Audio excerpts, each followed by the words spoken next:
Assalamualaikum warahmatullahi wabarakatuh. Di sini kami akan mempresentasikan hasil tugas besar, yaitu mengenai rekomendasi penentuan lokasi industri porang baru di Kabupaten Madiun. Berikut ini merupakan anggota kelompok 1, yakni ada saya sendiri, Anastasia, NRP 1002, Muhammad Rizal Dika, 1042, Daksa Lintang 1093, Maulana Rizky 1130, dan juga Aulia Balkis, NRP 1174. Berikut merupakan outline yang akan kami bahas, meliputi pendahuluan, tinjauan pustaka, gambaran umum wilayah, pembahasan, dan juga kesimpulan.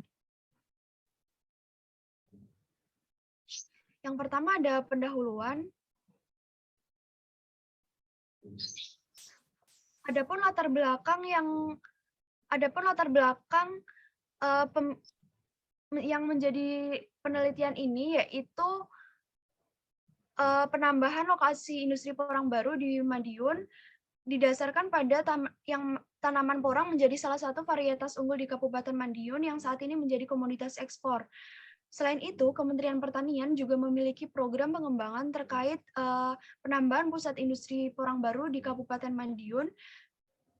Dan juga industri porang di Madiun saat ini tidak hanya menerima dari hasil lokal saja, yaitu hasil porang dari Kabupaten Madiun, tetapi juga dari luar kabupaten seperti Kabupaten Ponorogo, Trenggalek, Blitar, Nganjuk, dan juga Bojonegoro. Selain itu, dilihat berdasarkan tren produksi porang dari tahun per tahun, yaitu meningkat dari tahun 2019 hingga 2020 meningkat sekitar 1.264,8 ton, dan juga lahan porang dilihat dari tren lahan porang setiap tahunnya mengalami peningkatan. Selain itu juga produksi porang di Kabupaten Madiun berkisar 15 hingga 20 ton per hektar. Itulah alasan kami mengapa memilih untuk menambahkan lokasi industri porang baru di Kabupaten Madiun, karena dilihat berdasarkan tren realisasi produksi porang dan juga penambahan lahan porang, semakin banyaknya petani yang tertarik untuk mengembangkan atau berbudidaya porang dengan alasan salah satunya yaitu tanaman porang dinilai dapat memberikan untung yang lebih bagi petani. Sehingga dapat diasumsikan jika tahun-tahun berikutnya industri porang yang saat ini kekurangan suplai, kelebihan suplai, sehingga diperlukan industri baru agar pengolahannya dapat terakomodasi. Next. Adapun tujuan dan sasarannya, yaitu tujuan dari penelitian ini menganalisis lokasi di Kabupaten Madiun yang sesuai untuk dikembangkan untuk industri porang, sedangkan sasarannya ada 3. Yang pertama, mengidentifikasi potensi dari kawasan industri porang di Madiun. Yang kedua, mengidentifikasi dan menganalisis faktor-faktor yang menjadi penentu lokasi industri porang. Dan yang ketiga, menentukan lokasi yang sesuai dikembangkan industri porang dengan metode GIS dan juga menggunakan metode Simple Additive Weighting atau SAW. Berikut adapun kerangka pikirnya, yaitu berlandaskan teori lokasi industri, diantaranya lokasi Weber, teori industri oleh Marsudi Joyodipuro, teori lokasi industri manufaktur Mudrajat Kuncoro, dan juga Permen PD nomor 40 tahun 2016, yang mana didapatkan faktor penentuan lokasi industri porang berdasarkan variabel aksesibilitas, bahan baku, kebijakan, lahan, pasar, sarana dan prasarana, dan juga tenaga kerja, yang mana setelah itu dilakukan analisis menggunakan GIS dengan metode fusi, yaitu menggunakan metode fusi membership dan fusi overlay. Setelah itu dilakukan analisis kesesuaian lahan, dan juga yang terakhir analisis perankingan atau pembobatan dengan menggunakan metode simple additive weighting, dan outputnya didapatkan lokasi yang dapat menjadi rekomendasi penambahan industri porang di Kabupaten Madiun.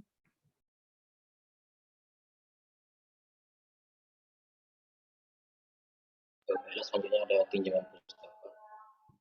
Di mana dalam penelitian ini yang pertama adalah terdapat mengenai industri dan industrian. Lalu ada pengelompokan industri dari lokasi industri menurut Weber. Wijaya di Puro, Wijaya Bencoro, dan menurut Permen nomor 40 tahun 2016. Lalu ada gambar umum wilayah, di mana dalam penelitian ini kami memilih Kabupaten Madiun. Madiun saja terletak pada koordinat 7 derajat 12 menit hingga 7 derajat 48 di lentang selatan dan 111 derajat 25 menit hingga 111 derajat 51 menit bujur timur. Meluas 1011 km persegi. Adapun batasan administratif Kabupaten Madiun adalah di mana di utara berbatasan Kabupaten Madiunegoro, di selatan berbatasan dengan Kabupaten Ponorogo, di sebelah barat berbatasan dengan Kabupaten Magetan, Kabupaten Ngawi, dan Kabupaten dan Kota Madiun, serta timur dengan Kabupaten Nganjuk.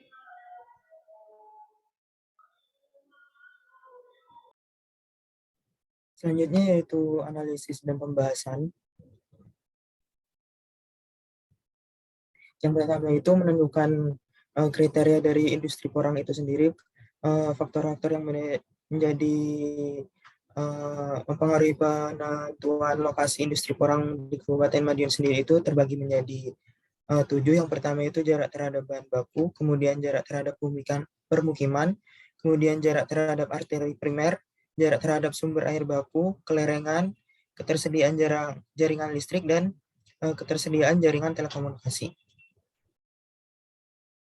Kemudian dari kriteria tersebut dilakukan yaitu analisis GIS. Yang pertama itu inventarisasi data. Dari kriteria tersebut itu dilanjutkan interpretasi dalam bentuk spasial dengan yang pertama itu peta kelerengan Kabupaten Madiun, kemudian peta jaringan jalan arteri primer,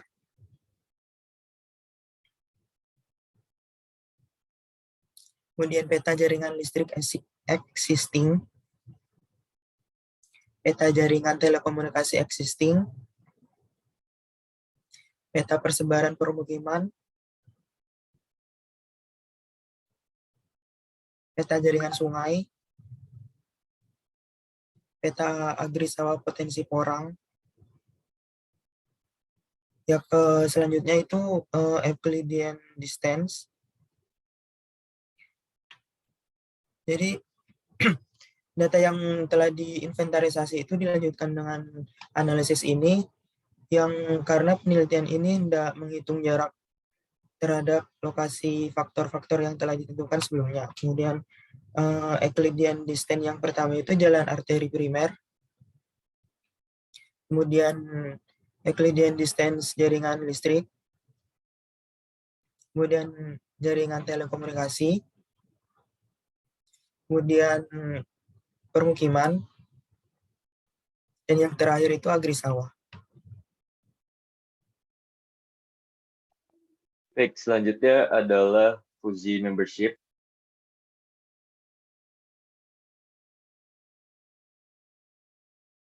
Untuk analisis Fuji membership ini adalah untuk mengklasterisasikan data yang telah di Euclidean distance sebelumnya untuk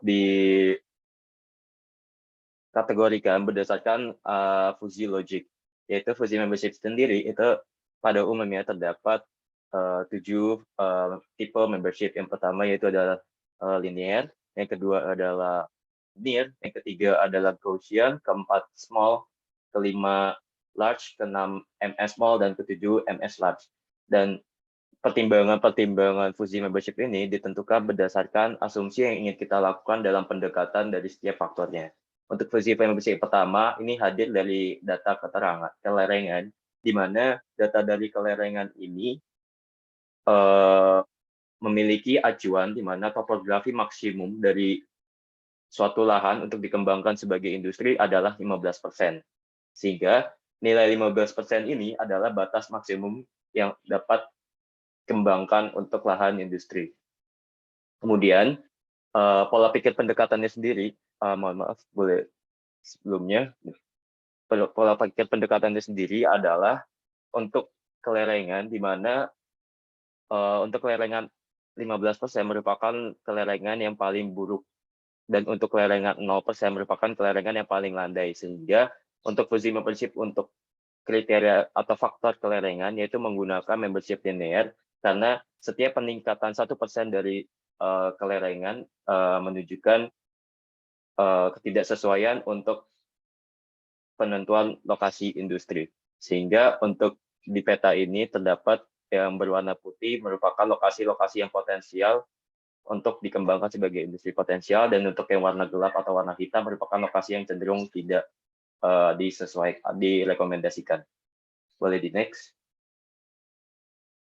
Kemudian untuk yang jalan arteri primer, ini menggunakan fuzzy membership small, karena pola pikir pendekatannya adalah semakin dekat industri dengan jalan arteri primer, maka semakin sedikit biaya yang harus dikeluarkan terkait pengangkutan produksi.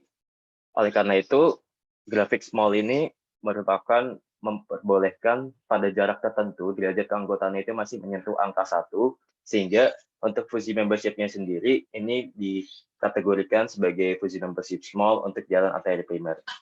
Untuk selanjutnya ini terkait jaringan listrik, di mana pola pikir pendekatannya adalah semakin dekat jaringan listrik dengan lokasi calon lokasi industri porang, maka semakin baik lokasi industri tersebut.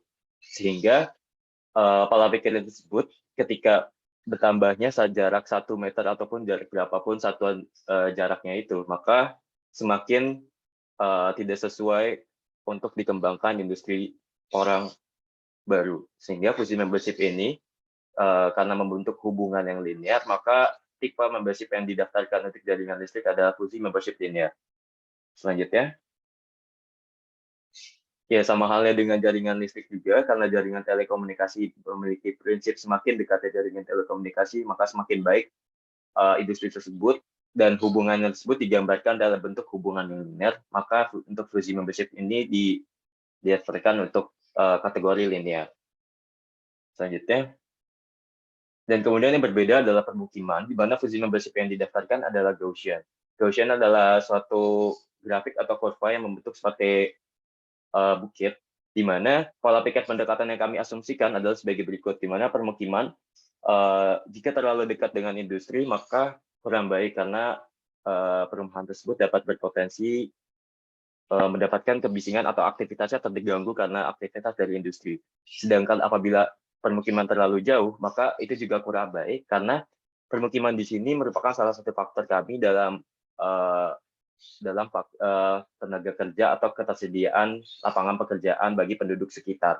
Sehingga dengan asumsi atau pendekatan tersebut, di mana pada nilai awal itu preferensinya itu kurang lebih tidak cocok, dan pada nilai akhirnya kurang tidak cocok, dan nilai yang paling cocok berada di sekitar tengah-tengah, maka untuk fuzzy membership yang kami daftarkan untuk permukiman adalah tipe Gaussian. Selanjutnya, kemudian untuk yang jaringan sungai, untuk fuzzy membership-nya adalah small, karena asumsi pendekatannya adalah semakin dekat jaringan sungai dengan suatu industri, maka semakin baik. Namun, apabila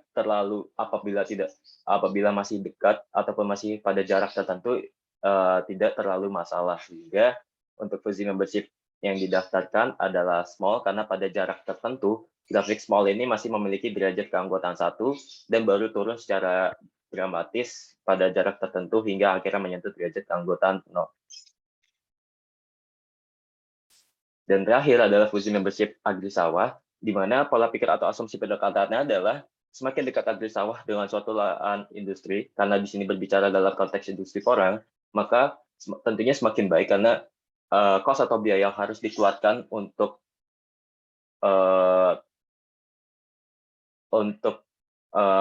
produksi porang itu sendiri, maka semakin kecil biayanya. Oleh karena itu, karena hubungan yang keterkaitan antara agri-sawah dan industri ini dalam hubungan yang linear, maka fuzzy membership yang kami daftarkan adalah linear. Dan berikut ya, setelah melakukan dari hasil analisis Euclidean distance, kemudian adalah fuzzy membership, selanjutnya ini adalah fuzzy overlay.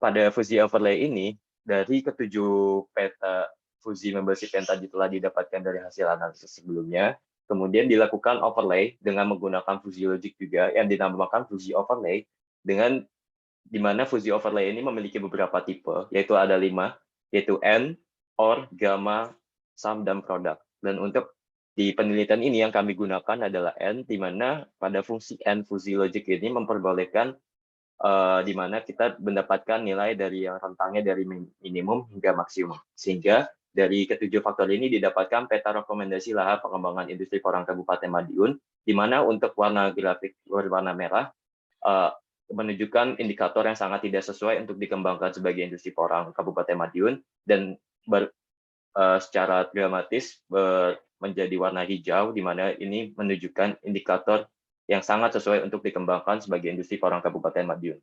Selanjutnya adalah analisis kesesuaian lahan.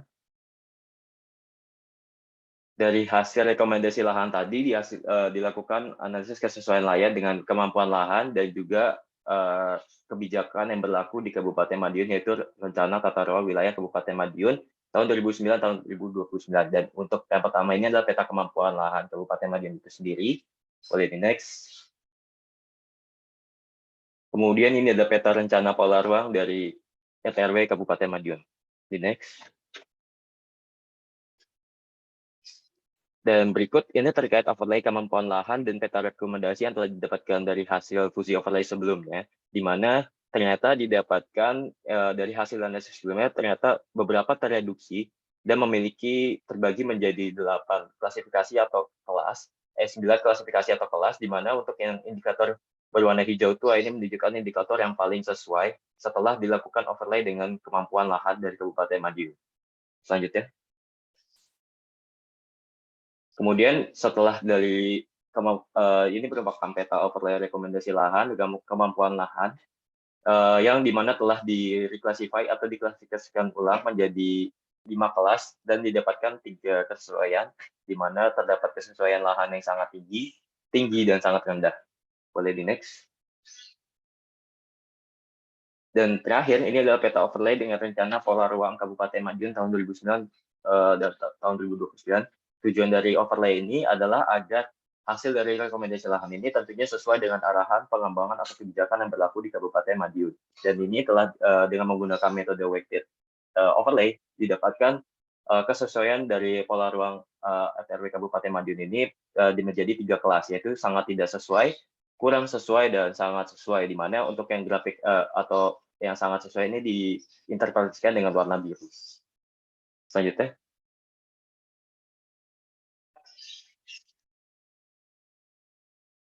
Dan ini terkait dari yang berwarna biru tadi, didapatkan 4 kecamatan yang ternyata memiliki potensi untuk dikembangkan sebagai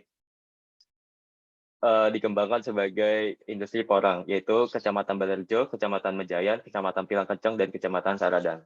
Selanjutnya akan dibahas oleh teman saya.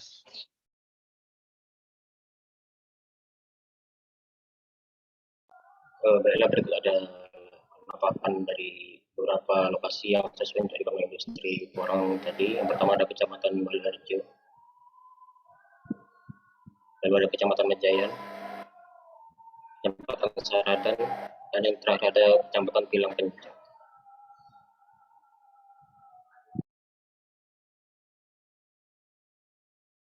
Oke, baik. Yang selanjutnya yaitu analisis dari simple additive weighting atau SAW. Bisa di next. Nah, tahap pertamanya merupakan menentukan alternatif, yang mana alternatifnya ini merupakan alternatif lokasi. Selain itu juga menentukan kriteria atau variabel yang akan menjadi input dalam proses penghitungan. Nah, di sini alternatif yang pertama yaitu Kecamatan Balerjo, yang kedua Mejayan, yang ketiga Pilang Kenceng, yang keempat yaitu Saradan. Sedangkan untuk kriterianya yaitu kriteria 1 waktu tempuh ke jalan tol dengan satuan menit, kriteria 2 harga lahan per meter persegi, kemudian kriteria 3 yaitu kepadatan penduduk dengan satuan jiwa per kilometer persegi. Next. Nah, yang pertama yaitu menentukan rating kecocokan setiap alternatif pada setiap kriteria. Jadi, rating kecocokan ini di setiap alternatif itu didapatkan melalui data input yang telah diinventarisasi sebelumnya, yaitu berdasarkan data alternatif dan kriteria dalam studi ini. Next. Selanjutnya yaitu menentukan bobot masing-masing dari kriteria, yaitu bobot masing-masing kriteria ini didapatkan berdasarkan asumsi dari penulis dengan studi literatur yang dilakukan sebelumnya. Next. Selanjutnya yaitu matriks keputusan, yang mana matriks keputusan ini dibentuk berdasarkan matriks alternatif dan kriteria sebelumnya dan dirangkum sebagai variabel untuk melanjutkan analisis selanjutnya, yaitu normalisasi matriks. Next. Setelah itu dilakukan normalisasi matriks, yang mana normalisasi matriks ini dilakukan berdasarkan persamaan yang disesuaikan dengan jenis atribut, yaitu atribut benefit maupun atribut cost, yang mana atribut benefit itu merupakan jika suatu nilai itu semakin besar itu semakin baik. Kemudian kalau cost itu semakin kecil semakin baik.